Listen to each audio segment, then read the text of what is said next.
I'm just fucking lit, man, I'm just fucking lit. Drink a bottle of this shit, man, bottle of this shit. I'm about to write a hit, man, about to write it. Et ben alors, ça vous plaît de voir des crash d'MT apparemment?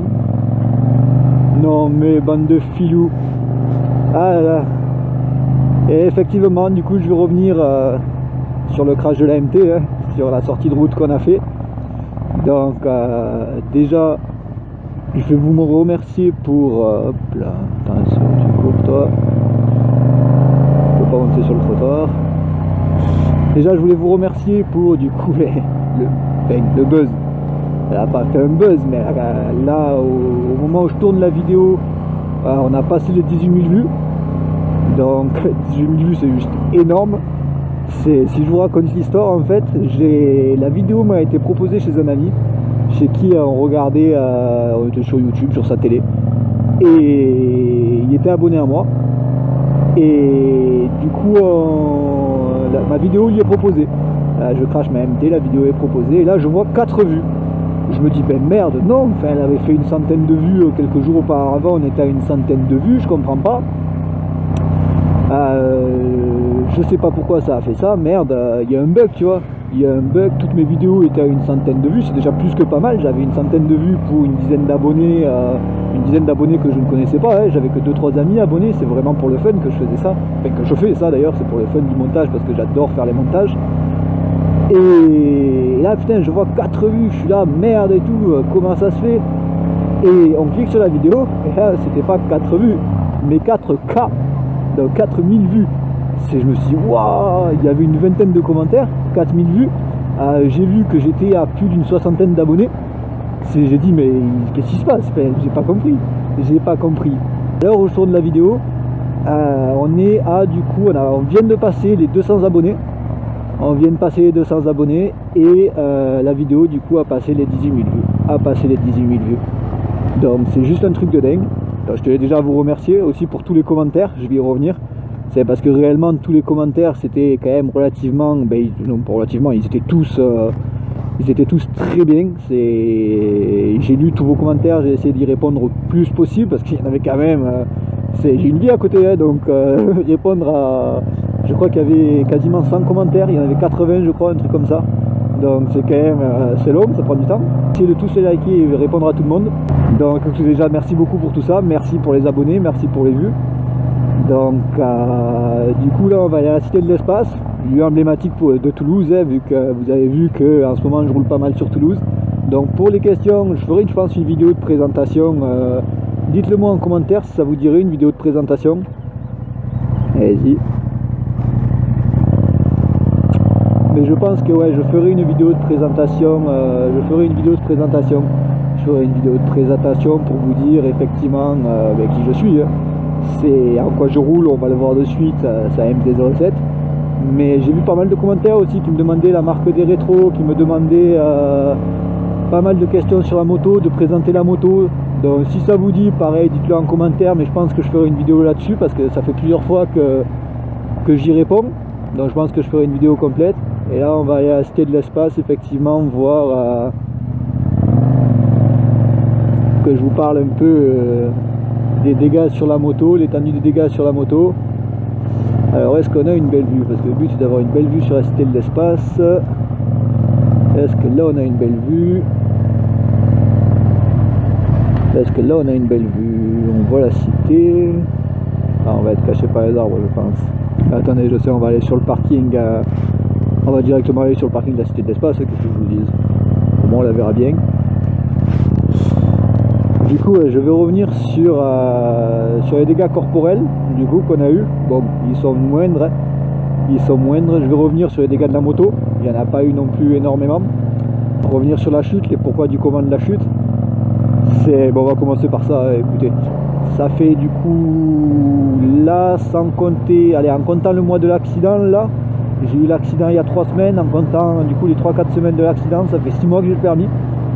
Donc 6 mois de permis, je roule essentiellement en ville, Narbonne, Carcassonne, Toulouse, Bordeaux. Voilà, je fais essentiellement les grandes villes, je bouge beaucoup. Donc du coup effectivement les courbes, comment dire que J'ai pas trop l'habitude. C'est. Ouais, non, très clairement, j'ai pas l'habitude. J'ai pas l'habitude, à part les courbes en ville, mais sinon, effectivement, ouais, parfait. Là, on a une belle vue. Là, on a une belle vue. On a une belle vue. Hop, là, il n'y a personne. Écoutez, on va se mettre là, comme ça, on la voit. On la voit. Parfait. De toute manière, elle est fermée, donc il n'y a personne qui va venir nous casser les couilles. Hop là, voilà. Et ce qui s'est passé du coup, c'est que on a fait donc on a fait les courbes à plusieurs reprises. Et effectivement, comme on peut le voir sur la vidéo, on arrive vite. On arrive à 65 km/h. On arrive à 65 km/h dans le virage. Ma trajectoire est pas faux folle. Donc, et le souci, c'est que je touche une première fois les cale-pieds. On était beaucoup trop bas. On était deux sur la moto. Et mon pote derrière, c'est un beau bébé de 98 kg. Donc forcément, la pauvre, elle était relativement assez basse. Dans plusieurs tournants, on touche à plusieurs reprises les cale-pieds. Ça, on peut le voir dans la vidéo. À un moment donné, même ça m'étonne parce qu'on penche pas tellement. Il y en a beaucoup qui me disent, putain, t'as touché les cale-pieds alors que tu penchais pas. Ouais. J'ai touché les cale-pieds alors qu'on ne penchait pas, mais parce qu'on était trop bas. C'était pas extraordinaire, c'est parce qu'on était trop bas. Et du coup, arrivé à ce virage qu'on a passé plusieurs fois à plus haute allure, on peut le voir sur la vidéo. À plusieurs moments, on le passe à 65, 70, il passe largement. On meurt un petit peu, mais il passe largement. Donc, et là, le souci, c'est qu'on rentre dans ce virage trop vite, premièrement. Deuxièmement, le poids sur la moto. Sur la moto, du coup, il y avait plus de 150 kg sur la moto. Donc forcément, maman, elle n'a pas kiffé. Troisièmement, la fatigue. C'est mine de rien, la nuit précédente, j'avais dormi 3 heures. Donc la fatigue. Ça faisait plus de 2 heures qu'on roulait, parce qu'au départ, on n'était pas du tout parti pour faire une balade, j'étais pas du tout parti pour faire une vidéo. On était parti pour des trucs perso. On avait une balade de prévu le week-end, on était allé faire des repérages. Et malheureusement, les concessionnaires sur lesquels on voulait réserver les essais étaient fermés. Donc du coup, forcément, ça nous avait un peu frustrés. Donc on avait décidé de partir là pour faire une petite balade, pour profiter quand même de la moto avant le couvre-feu. Et malheureusement, ça a fini comme vous l'avez vu. Donc voilà. Troisièmement, c'est la trajectoire. Parlons-en. Alors en soi, ma trajectoire, dans le premier virage, elle est bonne. Le souci, c'est dans ce second virage.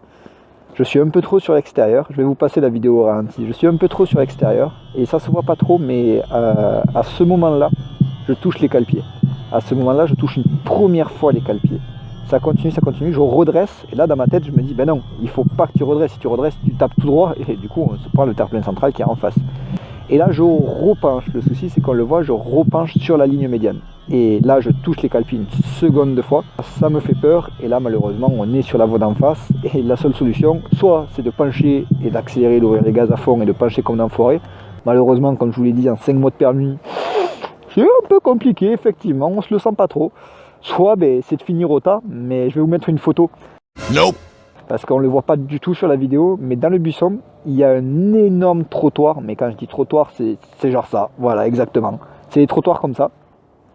Donc qui borde ce fossé, et là j'ai les yeux rivés là-dessus par la peur, c'est à cause de la peur, j'ai les yeux rivés là-dessus, et du coup je suis plus du tout dans ma trajectoire, et là dans ma tête c'est trop tard, dans tous les cas on est en train de sortir, c'est trop tard, et mon but c'est d'éviter ce putain de truc, parce qu'effectivement si on y rentre plein fer dedans ou sur le côté, d'une on va éclater la moto, deux on va voler, on va s'éclater nous aussi, donc mon but de toute manière c'est trop tard, on sort, c'est d'éviter ce trottoir. Et malheureusement, à cause de la peur et de l'adrénaline, je le fixe, donc on y va droit dessus. Au dernier moment, je donne un grand coup de cul qui se ressent pas trop au niveau de la caméra, mais je donne un grand coup de cul pour faire sortir la moto et qu'elle rentre dans le fossé, et heureusement c'est ce qu'elle a fait. Mon pote est passé par-dessus moi. Lui, du coup, pour les dégâts corporels, il s'est pété 2 doigts. Il s'est juste pété 2 doigts, c'est manque de cul, il est tombé sur une buse en béton qui était dans le fossé. Donc, mais il s'est relevé assez vite, on le voit sur la vidéo, il se relève assez vite. Mais il s'est quand même pété 2 doigts. Et moi du coup pour les dégâts corporels, pouce droit luxé et l'épaule droite luxée. Bon c'est con, je suis droitier. C'est une blague un peu trop facile, je ne la ferai pas. Je suis droitier, donc c'est un peu con, ça m'a pas mal cassé les couilles, mais bon en soi que ça. 2 doigts pétés, un pouce luxé, une épaule luxée, on est sorti quand même à 62 km/h de la route. On s'en sort plus que bien, il n'y avait personne en face, on s'en sort plus que bien. Ça aurait pu être beaucoup plus... Ça aurait pu beaucoup plus mal finir. Ma phrase ne veut rien dire. Passons. Maintenant, ce qui vous intéresse le plus, les dégâts sur la moto, sur la fameuse MT-07. Eh bien là, elle sort pas du garage. Elle sort, je l'ai juste fait rouler parce que j'ai pris rendez-vous chez le garage, j'ai un mois d'attente, je suis refait.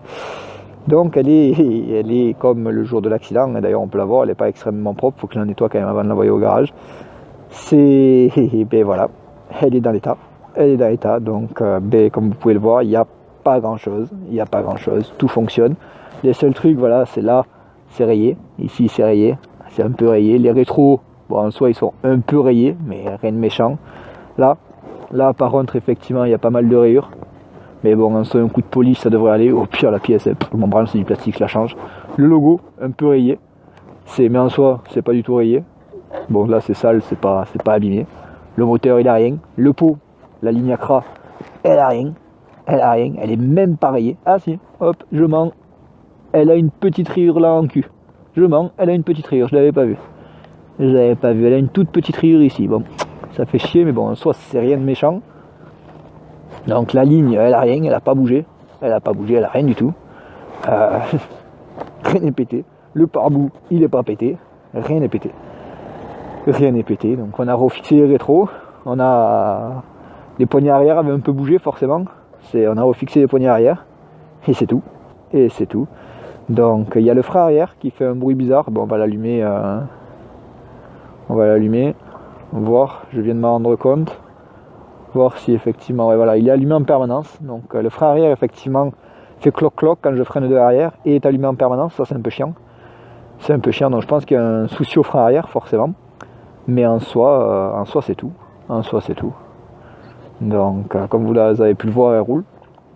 Donc effectivement, il n'y a pas plus quoi. Tout fonctionne, tous les voyants fonctionnent. Que ce soit les clignotants avant ou quoi, ça fonctionne. Tout fonctionne. Bon, on va redémarrer. Et effectivement voilà, le feu fonctionne, les deux. Voilà.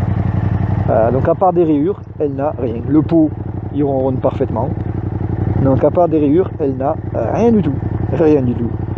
Alors effectivement, on a eu énormément de chance. Donc et ouais, écoutez, j'ai lu pas mal de commentaires qui disaient c'est en forgeant qu'on devient forgeron.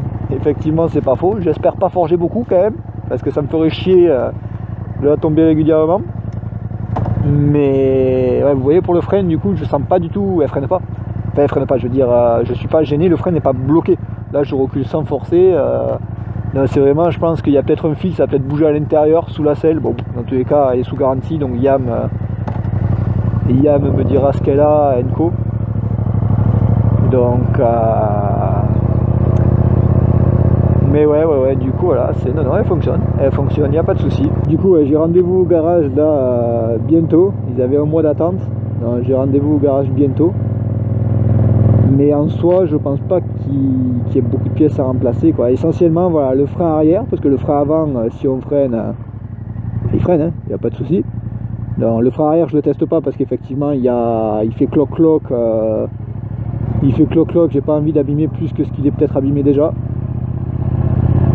Donc bon. Mais en soi, voilà, il n'y a rien de plus. Donc bon, mais écoutez, encore merci pour les vues, pour les abonnements, tout ça. Si ça vous plaît, mon contenu vous plaît, mais écoutez, je vais continuer, donc abonnez-vous, n'hésitez pas à liker la vidéo.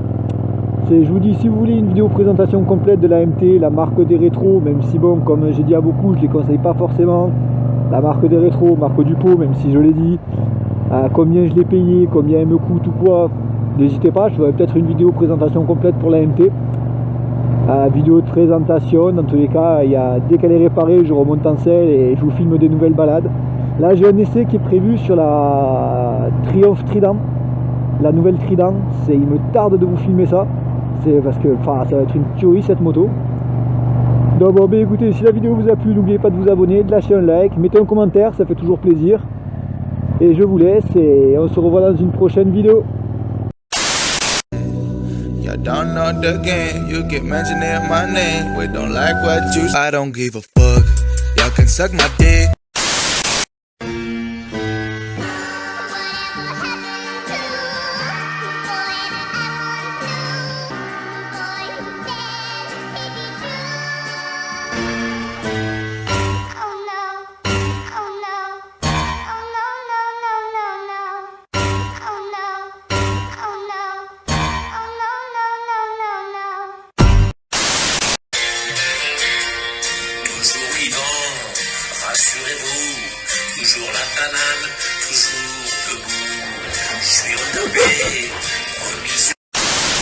fucking lit, man, I'm just fucking lit. Drink a bottle of this shit, man, bottle of this shit. I'm about to write a hit.